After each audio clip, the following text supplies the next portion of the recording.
एक बार एक गांव में ब्राह्मण और ब्राह्मणी रहते थे। दोनों ही संतान न होने के कारण बहुत दुखी थे। एक दिन गांव में एक साधु आया।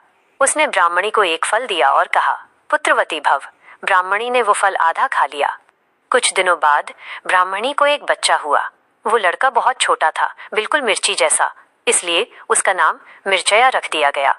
वह बहुत चतुर और समझदार था। ब्राह्मण और ब्राह्मणी उसे बहुत प्यार से रखते थे। एक दिन ब्राह्मण खेत में गया, तब मिर्चा ने अपनी माँ से कहा, चलो पिताजी को खाना दे आते हैं। ब्राह्मणी बोली, तुम रहने दो, मैं दे आऊंगी। लेकिन मिर्चा ने कहा, नहीं, मैं ही दे आऊंगा।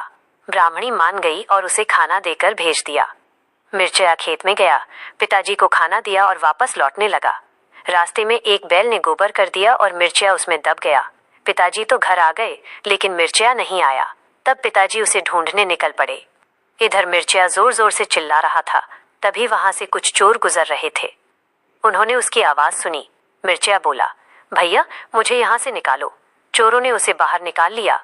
मिर्चा ने पूछा, आप कहाँ जा रहे हो? चोर बोले, हम चोरी करने जा रहे हैं। मिर्चा बोला, मैं भी आपके साथ चलूंगा। चोरों ने मना किया, लेकिन वह उनके पीछे पीछे चल पड़ा और उनके साथ चला गया। वे सब एक सेठ के घर पहुंचे।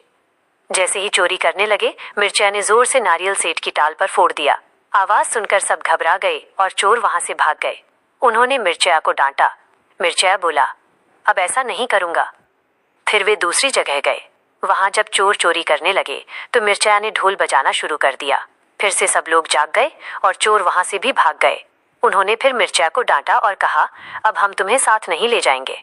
मिर्चा बोला, नहीं, अब मैं गलती नहीं करूंगा। फिर वे तीसरी जगह पहुंचे। दादी के घर में हलवा बनाया गया था और सब लोग बैठकर खा रहे थे। मिर्चा ने देखा कि दादी मुंह खोलकर सोई हुई हैं। उसने उनके मुंह में हलवा डाल दिया। दादी जोर जोर से चिल्लाने लगी। आवाज सुनकर गांव के लोग उठ गए और चोरों को पकड़ लिया। सभी चोरों को पुलिस के पास ले जाया गया।